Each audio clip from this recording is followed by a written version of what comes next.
Hello, good morning, friends. Welcome to virtual learning.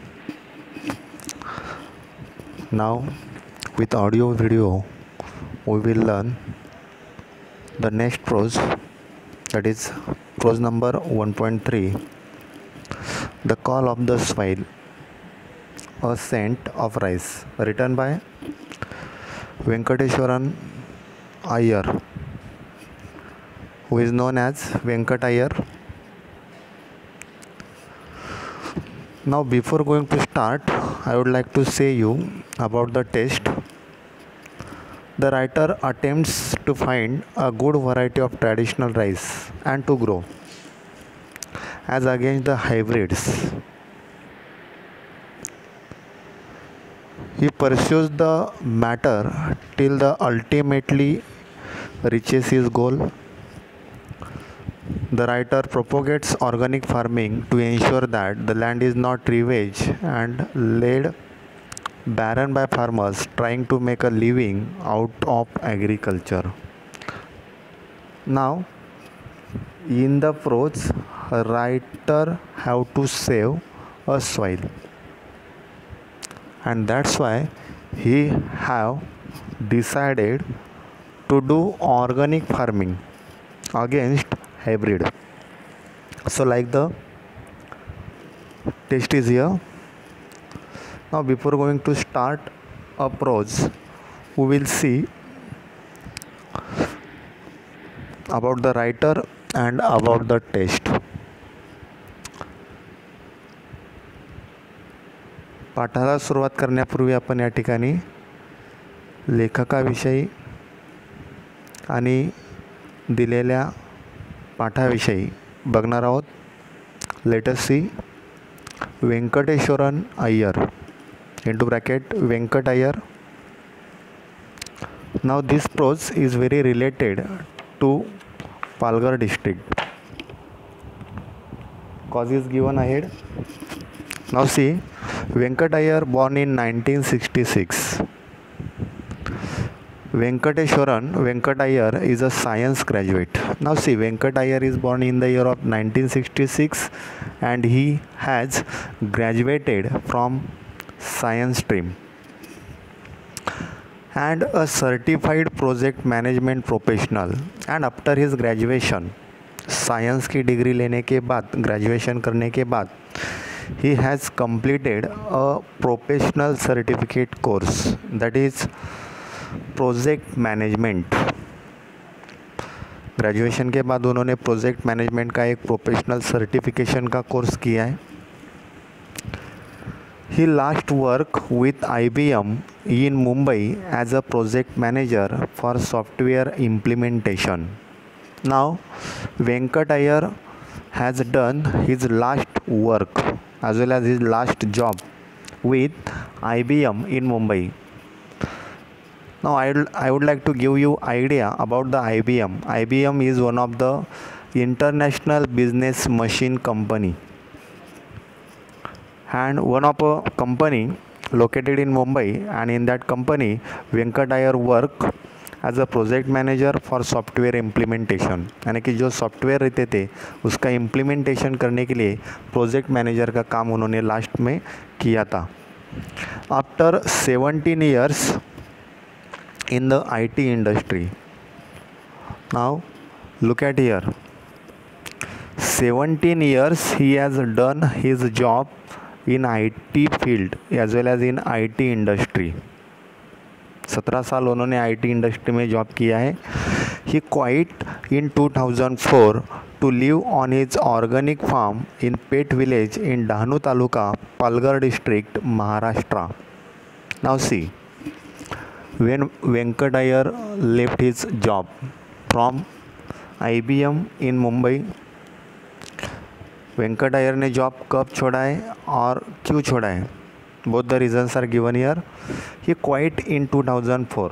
2004 में उन्होंने यहाँ पर उनका जॉब छोड़ा है. To live on his organic farm in पेट विलेज इन डहानू. डहानू तहसील में, डहानू तालुका में जो पेट विलेज है जो पालघर डिस्ट्रिक्ट में, जो स्टेट ऑफ महाराष्ट्र में, वहाँ पर उनको रहना था और ऑर्गेनिक फार्मिंग करना था। And that's why Venkat Iyer left his job in the year of 2004 as well as quit his job in the year of 2004. Okay, now see ahead. His book Moong over Microchips. Now he has written some books, one of here Moong over Microchips traces his tradition from techie यानी कि टेकी to farmer, यानी कि farmer के लिए यहाँ पर जो farmers के ट्रेडिशन रहते हैं, उनके काम के जो तरीके रहते हैं, उनका टेक्निक रहता है, वो यहाँ पर दिया हुआ है। Over a period of 15 to 17 years. Now in this prose he has given 15 to 17 years of experience. It was not a career change and due to 15 to 17 years, ये 15 से 17 साल खेती करने के बाद this not only change his career but a lifestyle change. खाली उनका वहाँ पर लाइफ नहीं चेंज हुआ है, करियर चेंज नहीं हुआ है, बट ऑल्सो लाइफस्टाइल चेंज। उनका खाली करियर नहीं, लाइफस्टाइल ही पूरा चेंज हुआ है। He insisted on practising organic farming from the outset. Now Venkat Iyer is insisted on का मतलब है जिद्दी रहना। किसके ऊपर जिद करते थे वो? प्रैक्टिसिंग ऑर्गेनिक फार्मिंग, यानी कि प्रैक्टिकली ऑर्गेनिक फार्मिंग होनी चाहिए फ्रॉम द आउटसेट, यानी कि उनके आसपास में हर एक व्यक्ति ने ऑर्गेनिक फार्मिंग करनी चाहिए। Such way he insisted to near by. He was resolute in spite of numerous challenges which he face. He was resolute in spite of numerous. Resolute यानी कि जो विश्वास रहता है, दृढ़ विश्वास कहेंगे। He was resolute in spite of numbers challenges which he face. कुछ चैलेंजेस थे और उस चैलेंजेस के लिए उन्होंने खुद को तैयार किया था, उन्होंने खुद को प्रिपेयर किया था फॉर द चैलेंजेस जो फेस करने थे, जो एक्सेप्ट किए थे, उनके ज़रिए उनको डील करना था।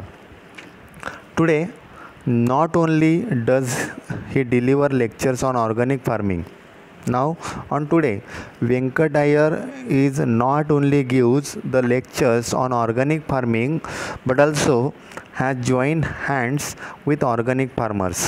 खाली वो आज लेक्चर से डिलीवर नहीं करते ऑर्गेनिक फार्मिंग के ऊपर, तो वहाँ पर NGOs के साथ ऑर्गेनिक फार्मर्स के लिए वहाँ पर वो हाथ बढ़ाते।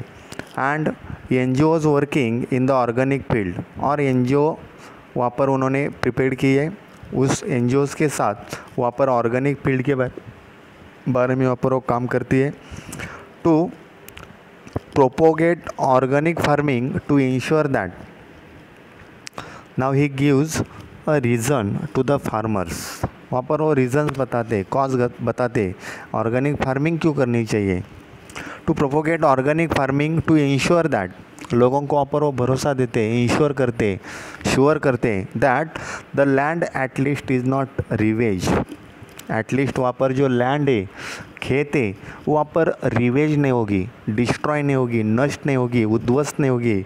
While they try to make a living out of agriculture, और जो खेती है वो खेती कम से कम नष्ट नहीं होगी। यानी कि अगर आप ऑर्गेनिक फार्मिंग करते तो this is very big advantages to the farmers, यानी कि खेती करने वाले लोगों के लिए ये सबसे महत्वपूर्ण पार्ट है। Now we shall start the prose. The call of the scent, a scent of rice, the call of the soil, a scent of rice, the first crop. Now see, writer has given his first experience about his first crop. उनके first crop के बारे में यहाँ पर information दी है। It was April 2004। जब उन्होंने जॉब छोड़ी थी तब उन्होंने इंसिडेंट यहाँ पर दिया है।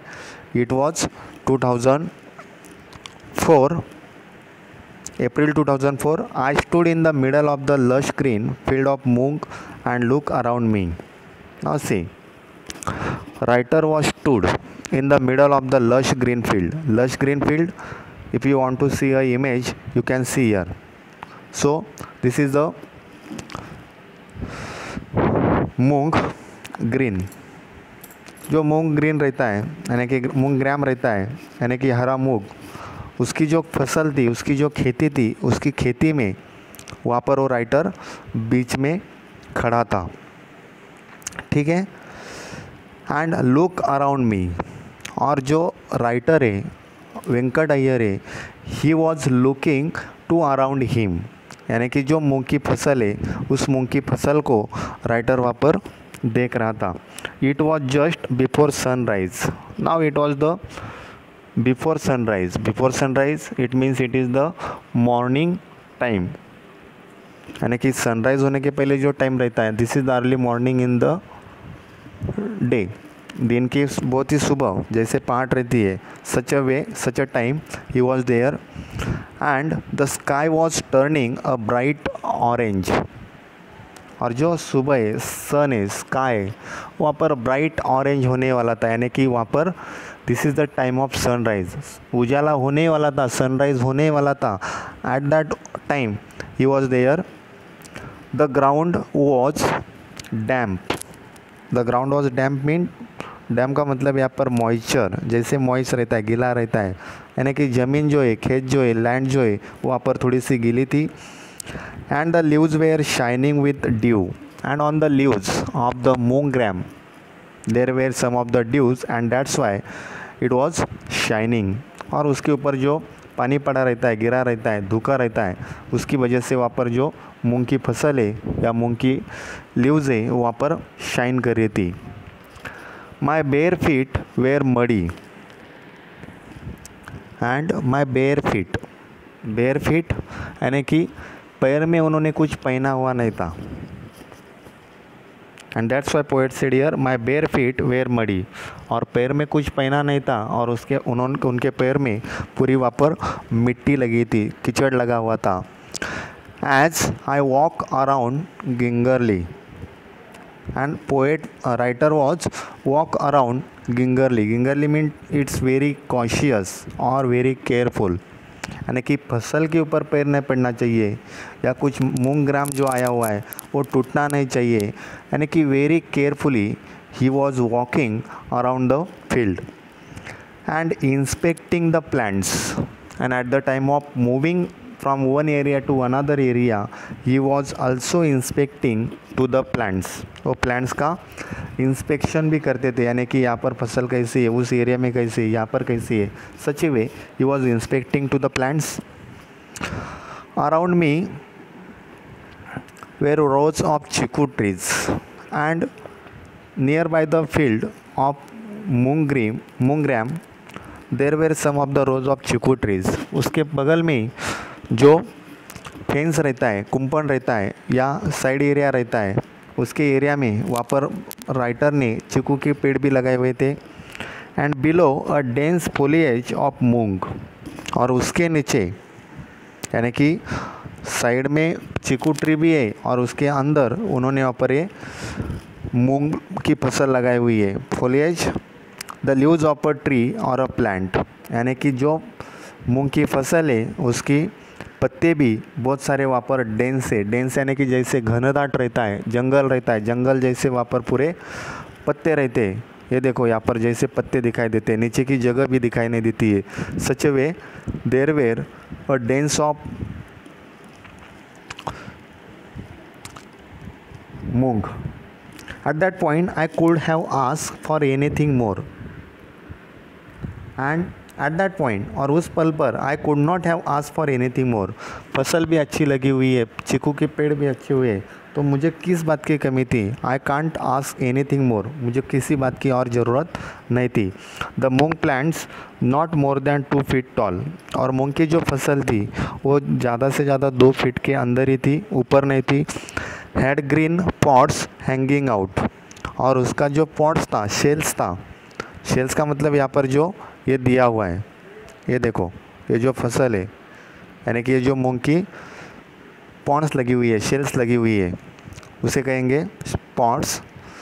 वो हैंगिंग आउट, वो वहाँ पर पेड़ को लटकी हुई थी, यानी कि फसल अच्छे से आई हुई थी। Not more than 2 feet tall had grown pods hanging out. The pods were not yet ripe, और जो पॉट्स थे वेयर नॉट एट राइप, अभी राइप के लिए नहीं, यानी कि यह हरा है, और जब ये सूख जाता है, भर जाता है, तब उसे निकाला जाता है, यानी कि अभी ये पका हुआ नहीं है, ये कच्चा है, राइप हुआ नहीं है। And there was a light buzz growing on them, and there was a light fuzz का मतलब यहाँ पर अभी कुछ कच्ची भी है, यानी कि उसमें कुछ जगह पर या कुछ पॉट्स को मूंग लगा नहीं है, यानी कि खाली दिखाई दे रही है लेकिन उसमें मूंग भरा हुआ नहीं है। इस प्रकार से वहाँ पर वो बढ़ रही है या ग्रोविंग कर रही है। There was still some time, वहाँ पर अभी भी समय था और भी टाइम था, बिफोर द हार्वेस्ट, यानी कि हार्वेस्ट करने के लिए वहाँ पर अभी कुछ समय बाकी था। आई फेल्ट एक्सिलरेटेड, और ऐसे समय पर ऐसी फसल देखने के बाद राइटर को लगा था accelerated. Writer felt very happy to shown the crops of moong. ये क्रॉप देखने के बाद राइटर को बहुत ही खुशी हुई थी। Now see the next paragraph. I stood watching the sunrise above the towering trees across the fence।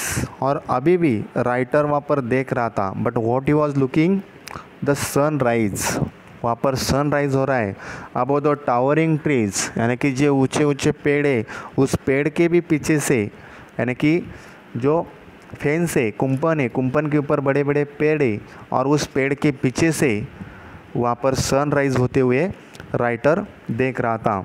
And slowly made my way back to the house, यानी कि सुबह जल्दी गए थे और अभी टाइम भी हुआ है, सनराइज भी हुआ है। And now he made slowly his way back to the house, और उनके घर की तरफ जाने के लिए उन्होंने अपना रास्ता चूज़ किया है, अभी वो घर की तरफ बढ़ रहे हैं। A white structure in the middle of this greenery, and in the middle of his land, he had created his own white structure, यानी कि एक सफ़ेद कलर का उन्होंने मकान बनाया हुआ है और उस मिडल ग्रीनरी में बीच में ही उन्होंने उनका मकान बनाया था और उसकी तरफ वो अभी बढ़ रहे थे। I could not believe that, and on that day writer could not believe on himself, I was the owner of this land, and writer was owner of that land, और राइटर को खुद पर भरोसा नहीं था कि सच में मैं इस खेत का मालिक हूँ। And that I was looking at my first crop as a farmer, and he was looking to his own farm, own crops as a farmer, और एक खेती करने वाले के नज़र से वहाँ पर वो देख रहे थे। उनको उस दिन भरोसा ही नहीं था, विश्वास ही नहीं था। After I had paid the advance money for the land, अभी ये खेती करने के पहले की बात है, जब उन्होंने ये खेती खरीद ली थी। सो खरीदने के पहले writer had paid the advance money for the land, उस खेत के लिए राइटर ने पहले एडवांस मनी दिया था। And I thought I would have some time to get familiar with farming, और खेती हाथ में आने के पहले या वहाँ पर खरीदी होने के पहले मेरे पास अभी कुछ समय to get familiar with the farming, यानी कि कुछ फार्मिंग के बारे में कुछ जानना, पहचानना या खेती करने के बारे में कुछ इन्फॉर्मेशन करना, इसके लिए मेरे पास टाइम है, ऐसे वहाँ पर उन्होंने सोचा था। बट मोरूदादा, ना Morudada is another character. The broker means who? Broker is the middle person in the process of buying and selling, जो खरीदी बिक्री करते वक्त जो मिडल पर्सन रहता है, जैसे कि रियल एस्टेट एजेंट रहता है, such way he was broker Morudada. Who got us the land, जिन्होंने ये खेती उनको दे दी थी, यानी कि वहाँ पर लेने के लिए मदद की थी। हैड अदर आइडियाज़, यानी कि जो राइटर को करना था वो राइटर के मन में अलग आइडिया है। And Morudada gives the another idea, Morudada ने भी उनको अलग आइडिया दी थी। ही वॉज कीन दैट, कीन किन का मतलब क्या है यहाँ पर, ईगर यानी कि जो उत्सुकता रहती है। ही वॉज कीन यानी कि Moru Dada was excited that we plant moong at once, एक बार हमें यहाँ पर मूंग की फसल लगानी चाहिए। Such a way he was eager, he was excited in front of the Venkat Iyer as well as to the writer. I was not prepared for this. Now see, I was not prepared for this. मेरी इसके लिए कोई तैयारी नहीं है। I was still reading books and trying to figure out what we could saw and how we should go about it.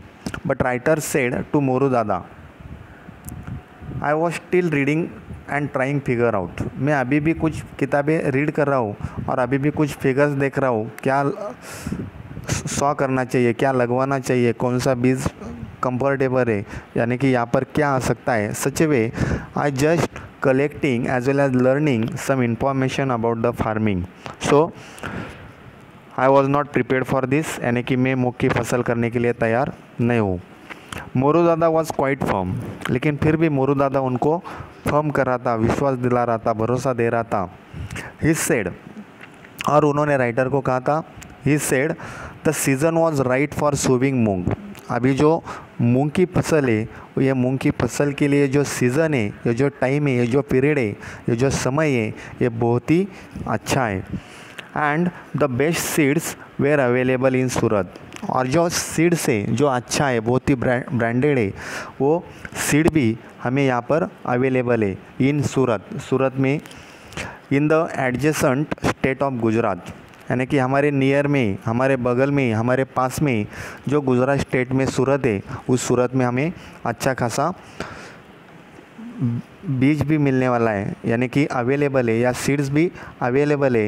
And this is the very suitable period for the moong gram, so he encourage to the writer for the moong gram, यानी कि मूंग की फसल करने के लिए, या हरा green, या जो हरा मूंग है, ये हरी मूंग की फसल करने के लिए राइटर को मोरू दादा ने वहाँ पर ज़्यादा से ज़्यादा विश्वास दिलाया है, भरोसा दिलाया है, और उन्होंने इन्फॉर्मेशन भी दी है।